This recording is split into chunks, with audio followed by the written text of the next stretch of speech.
Fifth on the grid, he was soon third after one of his trademark lightning starts, performing two memorable passes around the outside of fellow world champions Kimi Raikkonen and Lewis Hamilton.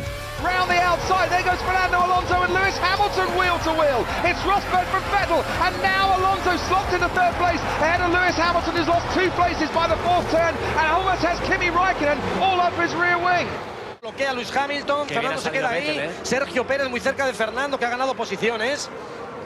Fernando que está ahí emparejado ahora con Kimi Raikkonen por el exterior. Vemos a Hamilton que pierde posiciones también. Fernando puede pasar a Hamilton en el exterior. Vaya pedazo de exterior que le ha hecho a Hamilton. ¿Qué pasa? Wow. A second a lap. But despite major damage to his car's floor, and thanks to a safety car bunching the field back up, he skillfully fought his way back through the field to finish an incredible 7th. Pero fijaros Grosjean, y cómo ha patinado Hamilton, Se lo come, alarga la frenada, se come a Webber y Grosjean desaparece de la visión de Fernando porque se deja ahí. As the grandstands embraced him in raptures. He went on to record an emotional 32nd career win in front of his adoring home fans. Although nobody could have imagined it at the time, it would be his final Formula One victory. 180 miles an hour around the outside of the 130R corner. I've never seen anything like it. This wasn't simply one of the gutsiest, seat-of-the-pants overtaking manoeuvres in F1 history, it was also one of the most symbolic. Fernando Alonso, the rising star of Grand Prix racing, passing Michael Schumacher's Ferrari, whose gleaming championship crown he was about to claim, at Suzuka's most revered and feared corner. Fernando Alonso's last years in Formula One were full of frustration and struggle against uncompetitive machinery, but also proved him to be a warrior and a driver who never gave up. The 2018 Azerbaijan Grand Prix began with the McLaren driver setting his sights on a rare points finish, but his hopes were crushed just a few seconds into the race when he was caught in a collision that punctured both his right-hand tyres. By the time he reached turn 15, they were like this, at 320 kilometers an hour around the outside, simply weren't supposed to happen at 130R. Asphalt runoff or not, special doesn't even begin to describe it. It was much quick on the straight, and I think is nothing to compare. But most importantly, it was yet again the proof of an extraordinary talent that strengthened against adversity and has written a legacy. But to make the play work, Alonso would have to push like he'd never pushed before, for the whole race, to overcome the time lost in the extra stop. Having undercut Sebastian Vettel on lap 10, he passed Nico Rosberg for the lead. Race as the reigning world champion will always be memorable. And the roaring grandstands worked their magic because that afternoon in Barcelona, Spain's first Formula One world champion took the victory in dominant fashion with a peerless lights-to-flag win to increase his championship lead over Michael Schumacher. Yeah, fantastic. I finished in front of everybody here, in front of my people, my supporters, I think. The win was Alonso's 12th consecutive podium finish, and he would give his fans much more to celebrate as he won his second world championship at the end of the season. Tension was high in the build-up to the 2010 Singapore Grand Prix. The championship lead at this point of the season could have been taken by any one of 5 drivers: Mark Webber, Lewis Hamilton, Jenson Button, Sebastian Vettel and Alonso. The intensity of the fight between Alonso and Sebastian Vettel was never more obvious than at the start, with Alonso forcefully countering Vettel's getaway. Alonso leads. Back comes Hamilton though, into the first corner. Vettel had a slight pace advantage in his Red Bull, but although he put Alonso under relentless pressure in the closing laps, the Ferrari driver's focus never faltered. The young German did his utmost to induce an error from Alonso, but the Spaniard used every inch of road to hold on and crossed the line to win by a margin of just 0.293 seconds. Still the closest finish in Singapore today. Alonso had won from pole, led every lap and set the fastest lap, his only Grand Chelem in Formula One, and a 25th victory that put him level with legends Niki Lauda and Jim Clark. Alonso arrived in Hungary in 2003 already as F1's youngest pole sitter and podium finisher, but he would leave having recorded another milestone. Starting from pole once again, the then 22-year-old raced into the lead with Kimi Raikkonen doing his best to stay in touch.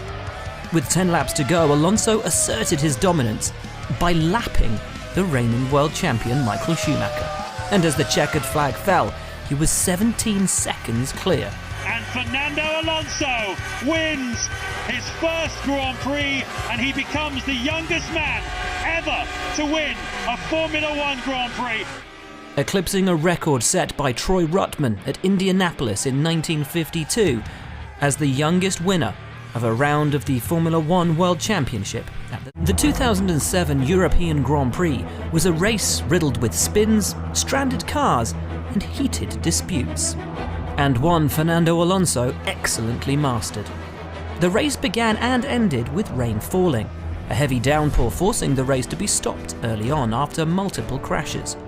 Upon the restart, the race was a battle fought with Felipe Massa and Alonso, with the Brazilian holding the advantage. The Ferrari was faster than the McLaren in the drying conditions at the Nürburgring. He was decisively quicker than Massa and tried to pass the Ferrari at every corner. Finally, on lap 56, he got around the outside, seizing the inside for the following corner and toughing it out as they banged wheels in a perfectly judged example of controlled aggression. He won, and his post-race quarrel with Massa was a byproduct of racing adrenaline. It was Alonso's mastery and pure racing. We touched each other 2 times, and well known for extracting more from the machines he drove than they should possibly have been able to offer. And that's exactly what he did at the 2012 Malaysian Grand Prix, at the wheels of a Ferrari F2012 that struggled to get into the final part of qualifying. A tropical storm loomed over the starting grid as the lights went out. Alonso climbed from 8th to 5th on the first lap. Decent start from Lewis Hamilton. Michael Schumacher's getting swallowed up a bit there by Mark Webber. Hamilton to the extreme inside of the track. Fernando Alonso's getting caught out and bogged down a bit. With the rain intensifying, the safety car was soon out. The race restarted nearly an hour later, with drivers on mandated wet tyres. But by the time the green flag was waved, the track was ready for intermediates. Most made the right strategy choice and pitted immediately. Sauber's Sergio Perez and Alonso among them. Perez was having the race of his life and running first, but Alonso used his experience to overtake the Mexican and build up a 6-second lead. As the track dried, Perez charged up behind Alonso, whose tyres were now fading fast. But before the Sauber could attack, Alonso judged the conditions to perfection by coming in again for dry tyres and reopening a 5-second lead by pitting a lap before his rival. The Sauber was much quicker than the Ferrari, and Perez was taking a second per lap out of Alonso's lead. Made the mistake Alonso was waiting for, running wide and allowing the Spaniard to build the gap back up again and seal a remarkable victory in a car which had no right to be on the top step of the podium. Alonso arrived at the 2005 San Marino Grand Prix as championship leader, having won 2 of the first 3 Grand Prix for Renault. However, Ferrari was still the favourites at Imola, although Schumacher was only starting 13th after a mistake in qualifying. For the race, Ferrari filled his car with more fuel than any of the other front runners, and he lapped at record speed for several laps longer to brilliantly charge into a podium position. By contrast, Alonso's car was wounded from the start, with his engine down on power. He'd been running second until Kimi Raikkonen retired on lap 9, gifting the lead to Alonso. Thanks to some skillful driving and careful strategy, Alonso kept the lead into the late stages of the race. However, he was being hunted by the best of the best, and Schumacher was relentless, pressing Alonso at every corner, trying to force the young Spaniard into a mistake. But Alonso held his ground against the living legend on his way. So we nearly didn't finish the race, and now I try to enjoy the victory and forget everything. Nothing like winning at home. But to do it starting from 11th position and systematically climbing your way up the grid, overtake after overtake, is the stuff of legend. Few would have predicted the result in the early stages as Vettel streaked away from the field from pole position.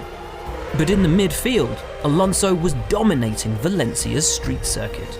He was up to 7th by lap 12, and 2 brutally quick laps before his own pit stop while the leaders in front made theirs behind Vettel, Grosjean and Hamilton. On the restart and propelled by the cheering of his fans, he overtook Romain Grosjean for a second place that immediately became the lead when Vettel retired due to an alternator failure.